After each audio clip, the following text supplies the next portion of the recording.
Quand on rentre à la corderie, on est surtout empreint d'une impression de quelque chose de lourd, où on sent qu'il y a un milieu de travail qui est très pénible, mais on ne ressent pas du tout la présence des femmes. Et alors qu'elles étaient majoritaires, mais vraiment largement majoritaires. Et il m'a semblé très important, en tant qu'artiste, femme également, de pouvoir y apporter ma part de féminité et aussi de leur rendre leur part de féminité dans ce lieu. J'ai été vraiment totalement interpellée par le regard de ces femmes sur cette photo. Elles ont un visage vraiment à la fois triste et un regard qui m'a vraiment impressionnée. J'ai eu envie d'aller à leur rencontre, j'ai eu envie de les connaître. Je me suis rendu compte que finalement à l'époque, ces femmes arrivaient à l'usine à 13 ou 14 ans, à la corderie, et une fois qu'elles étaient derrière une machine, elles n'avaient plus d'identité, on les appelait quasiment tout le temps du nom de leur machine.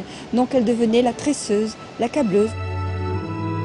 Elles avaient quoi, 13, 14, 15, 18 ans? Et à 18 ans, une jeune femme, pour elle, le seul rêve de liberté qu'elle pouvait avoir, c'était la liberté qu'elle pouvait trouver à travers le mariage.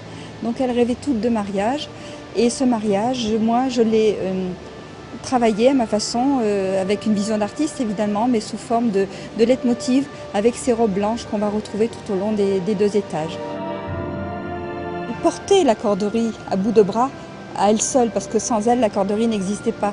Et en fait, dans ce travail d'artiste sur ce lieu chargé d'histoire, moi je les ai imaginés comme les cariatides de la mythologie, ces femmes colonnes qui avaient été donc assignées à porter le temple sur leurs épaules.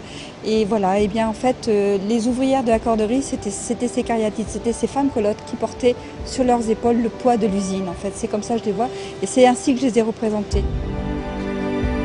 Elles avaient toutes des ciseaux qui étaient accrochés à leur taille, mais elles ne pouvaient quasiment pas les utiliser parce que ça ralentissait leur rendement.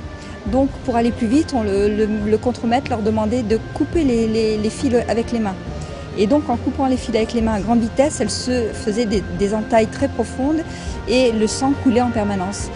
Donc ces colonnes rouges qui évoquent le sang, ces ciseaux qui étaient un outil précieux pour leur vie et que moi, à ma façon, avec le verre, la ligue, je vais transformer en objet précieux, un peu dans l'idée d'un bijou. Elles sont absentes aujourd'hui de ce lieu et pourtant je vais chercher à les rendre présentes.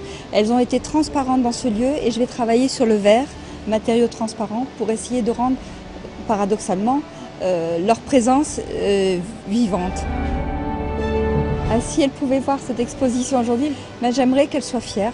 J'aimerais pouvoir, qu'à travers mon travail, leur rendre une certaine forme de fierté parce que j'ai vraiment cherché, à travers mes matériaux, le verre, les fibres, les tissus, leur rendre une part de féminité, mais aussi une part d'identité et de dignité.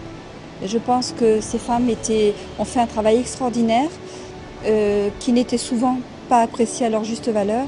Et j'espère avoir pu leur rendre une certaine forme de dignité et peut-être aussi, pourquoi pas, avoir apporté une petite forme de beauté, entre guillemets.